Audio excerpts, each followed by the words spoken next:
महाराज श्री से जुड़ने के लिए और श्रीमद् भागवत कथा, श्री राम कथा, भजन श्रवण के लिए लाल बटन को दबाकर चैनल को सब्सक्राइब करें। एक दिन की लीला घटी।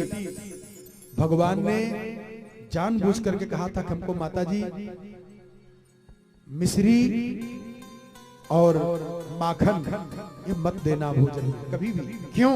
क्योंकि गोपियों की याद आती है, बहुत याद आती है। ध्यान देना, भगवान ने लीला क्यों किया? उद्धव जी भगवान के सखा हैं, बृहस्पति जी के शिष्य हैं, इनको ज्ञान का अभिमान है। भगवान भक्ति का पाठ पढ़ाना चाह रहे हैं, बिना भक्ति के कल्याण होता नहीं है। इसलिए भगवान ने सोचा कि उद्धव जी को ज्ञान करा दे भक्ति। तो उद्धव जी के सामने एक दिन घटना घटी। क्या? मैया देवकी ने भोजन की थाली में माखन मिश्री रख दिया, और जब माखन मिश्री को देखा भगवान तो जोर जोर से रोने लगे। इतना जोर से रोए। उद्धव जी ने कहा, महाराज आप भगवान हैं और आप ऐसा रो रहे हैं, ये शोभा दे रहा है? आपको गोपियों की याद आ जाती है। तो भगवान ने पत्र लिखा, उद्धव जी को कहा जाके गोपियों को समझाया। क्या कथा है? 3 पत्र लिखे हैं भगवान, विस्तार कभी करके बताऊंगा। एक पत्र लिख करके दिए उद्धव जी को, नंद बाबा को देना या भिजवा देना। दूसरा पत्र लिखे, गोपियों को देना या भिजवा देना। तीसरा पत्र लिखे, कहा भिजवाना मत, ये राधा रानी के पत्र इनको अपने हाथ से देना। राधा जी पत्र भेजी थी कन्हैया के पास, पवन को दूतिका बना के भेजी थी। पवन पत्र लेकर के आ रहा है, पवन देव। कैसे? राधा जी ने कहा कि हे पवन देव जाओ और हमारे प्रियतम कन्हैया से कह देना, रास्ते में अगर कोई मुरझाया हुआ पुष्प मिल जाए तो अपने हवा के झकोरे से उठा के ले जाना, हमारे प्रियतम गोविंद के चरणों में रख करके इशारा कर देना कि जैसे ये पुष्प मुरझाया जा रहा है, ऐसे आपके विरह में आपकी प्राण वल्लभा राधा रानी मुरझाई जा रही है। हे पवन देव जाना, कोई सुहागन स्त्री मिल जाए, घूंघट डाली हो, तो अपने हवा के झकोरे को कम कर लेना, उसका घूंघट न खुल जाए, नहीं तो नाराज होकर के श्राप दे देगी।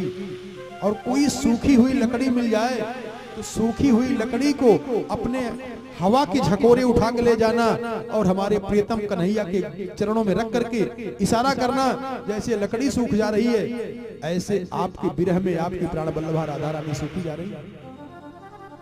उद्धव जी जब आए हैं, उद्धव जी को ज्ञान का अभिमान है, मैं बहुत बड़ा ज्ञानी हूं। और जब ब्रज में प्रवेश किए हैं, एक कांटा होता है झरबैल का, देखो झरबैल टेढ़ा टेढ़ा कांटा उसका होता है।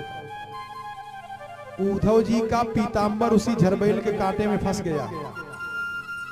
मतलब वो झरबैल के कांटे इशारा करें कि घमंडी उद्धव, प्रेम की नगरी में जा रहे हो बेटा, जरा प्रेम सीख लो, ऐसे नहीं वहां पार पाओगे। जब वहां गए तो मनसूका मिला है, मनसूका।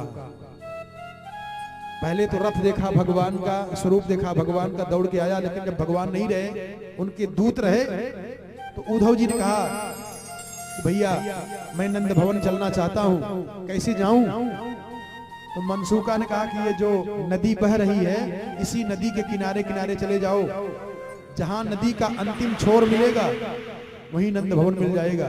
जब नदी के किनारे किनारे गए हैं उद्धव जी, तो नंद भवन के सामने मैया यशोदा मूर्छित पड़ी हुई है, और मैया यशोदा की मूर्छित से उनके दोनों आंख से भगवान श्री कृष्ण की विरह में इतनी आंसू बह रही है, वो नदी का रूप बना लिया है, जैसे नदी बहती है, इतनी आंसू बह रहे हैं मैया यशोदा की आंख से, बावरी हो गई है। मनसूका देखा तो रोने लगा। उद्धव जी ने सोचा मैं इनको कैसे समझाऊंगा, क्या ज्ञान बताऊं इनको। मनसूका से इशारा करा किया, पहले इनको चुप तो कराओ।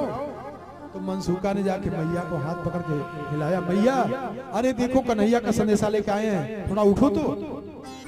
आंख के आंसू पोंछती है मैया, उठती है, भूल गई है, सारी घटना भूल गई है। उद्धव जी के हाथ को पकड़ लिया मैया यशोदा ने, भैया आओ मैं अपने कन्हैया का तुझको दर्शन करा दूं, एक बार तो दर्शन कर लेगा ना, तेरा जीवन धन्य हो जाएगा, आजा। उद्धव जी सन्न हो गए थे, भगवान कहाँ है कन्हैया यहाँ जो दर्शन कराने लेके चल रही है। बावरी हो गई, बुद्धि काम नहीं कर पा रही मैया की। मैया ने उद्धव जी के हाथ को पकड़ करके जिस पलने में भगवान लेटते थे उस पलने के पास लेके जाती हैं। जब पलना खाली है सर पे हाथ मारती, क्या बताऊं वो तो कब से चला गया है, हमको क्षमा कर दो, वो है नहीं। उद्धव जी ने बड़ी हिम्मत करके समझाया, माँ युवाम श्लाघ्यतमो नूनम देहिनामिह मानद हरे नारायणे खुल गुरौ यत्कृता मतिरीदृशी। मैया आप और नंद बाबा कितने भाग्यशाली हैं, भगवान को पुत्र बना ली हो। ए मैया हरे एतौ हि विश्वस्य च बीजवोनि। माँ वो किसी के पुत्र नहीं है, पूरी दुनिया के लोग उनके पुत्र हैं। यशोदा मैया ने डांटा उद्धव जी कि चुप रहो, आप समझाने आए हो कि हमारी विरह व्यथा को बढ़ाने आए हो। उद्धव जी का ज्ञान का अभिमान गल गया। मैया कह रही है उद्धव अरे ये बताओ, किसी माँ का बेटा अगर पागल हो जाता है तब भी माँ का प्रेम उस पुत्र के प्रति रहता है, और तुम हमारे पुत्र का बखान बता रहे हो, तो मेरी विरह व्यथा बिटेगी क्या और बढ़ेगी। गोपियों के पास जब गए हैं पत्र लेकर के उद्धव जी से पहले बात नहीं किया गोपियों ने, और फिर बात की है। क्या बढ़िया बहुली हैं गोपियां। उद्धव हमको काले रंग से चिढ़ हो गई है। अरे उद्धव ने सब कारे अजमाए, काले रंग से हमको घृणा हो गई है। ऐसो चोर चतुर चोरी सो ले गयो चित को चैन। वो चले गए जब से ना, तब से हमारे चित्त का चैन चला गया। उद्धव हमने बड़ी भूल किया। क्या हमने सुना था कि प्रेम करने से भगवान की प्राप्ति होती है, लेकिन मैंने प्रेम किया जो आज मैं रो रही हूं, तड़प रही हूं। अब तो मैं दुनिया वालों को बताऊंगी कोई कभी प्रेम मत करना। क्यों? गोपियां कह रही हैं कि जो मैं ऐसा जानती कि प्रेम किए दुख हो, तो नगर ढिढोरा पीटती कि प्रेमन करियो कोई। उद्धव जी ने कहा तो हुआ क्या? कह रही है जरा देखो। अरे लकड़ी जरी कोयला भयो, प्रकृति का नियम है, कुछ बिगड़ता है तो कुछ बन जाता है।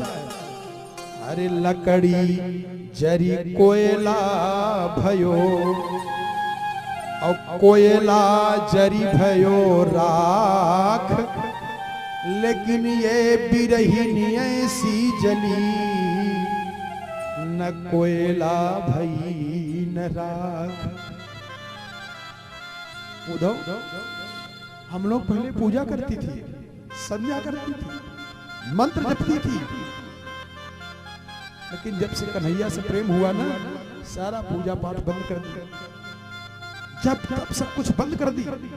आज मेरी ये दुर्दशा हो रही है। अरे छाप तिलक सब छीनी रे मोह से नैना मिलाई,